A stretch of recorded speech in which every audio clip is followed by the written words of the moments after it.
नीट निकालाच्या पार्श्वभूमीवर खबरदारी घ्या, सर्व राज्यातील पोलीस यंत्रणांना केंद्रीय गृह मंत्रालयाच्या सूचना। देशातील मेडिकल कॉलेजेस दर्जाहीन, 80% कॉलेजेस राष्ट्रीय आयुर्विज्ञान आयोगाच्या किमान मानकांची पूर्तता करण्यात अपयशी।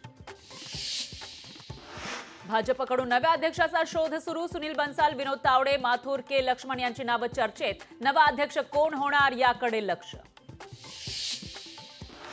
गेल्या 1 वर्षापासून मणिपूर शांततेची वाट बघतोय। मणिपूर हिंसाचारावरून मोहन भागवत यांनी मोदी शहांना सुनावला। भागवतांच्या विधानांना विरोधकांना बळ। शक्तीपीठ महामार्गाला महायुतीच्या नेत्यांचाच विरोध। संजय मंडलिक, हसन मुश्रीफ, धनंजय महाडिक, समर्जित घाटगेंचा महामार्गाला विरोधाचा सूर। कागलमध्ये समर्जित घाटगेंची प्रकल्पबाधित शेतकऱ्यांसोबत बैठक।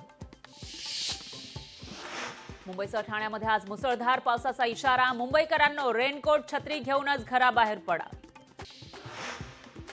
शेतमालाच्या हमीभावाबाबत मुंबईत राज्य सरकार आणि केंद्रीय कृषी मूल्य आयोगाची बैठक। मुंबईतील सह्याद्री अतिथीगृहावर होणार बैठक।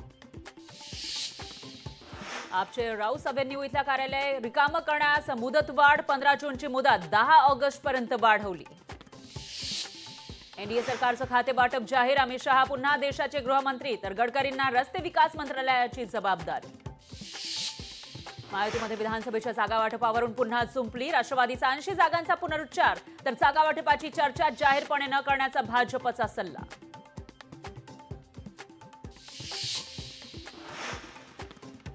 उष्णतेच्या लाटेचा वाहन विक्रीला फटका। मे महिन्यात प्रवासी वाहनांच्या मागणीत 18% घट। नाशिकमध्ये मुसळधार पाऊस। देवळा तालुक्यातील उमराणे इथं कांदा शेडचं नुकसान। मंत्री दादा भुसेंकडून नुकसानीची पाहणी, तातडीनं पंचनामा करण्याचे निर्देश। लातूरच्या उमरगा तालुक्यामध्ये मुसळधार पाऊस। रस्त्यावर पाणी साचल्यामुळे वाहन चालकांची तारांबळ। जालन्यात वादळी वारे, विजांच्या कडकडाटासह जोरदार पाऊस। उकाड्यानं हैराण झालेल्या नागरिकांना दिलासा, तर पावसामुळे शेतकऱ्यांमध्ये उत्साहाचं वातावरण। लोकशाही मराठी, ऐका, पहा, जागरूक रहा।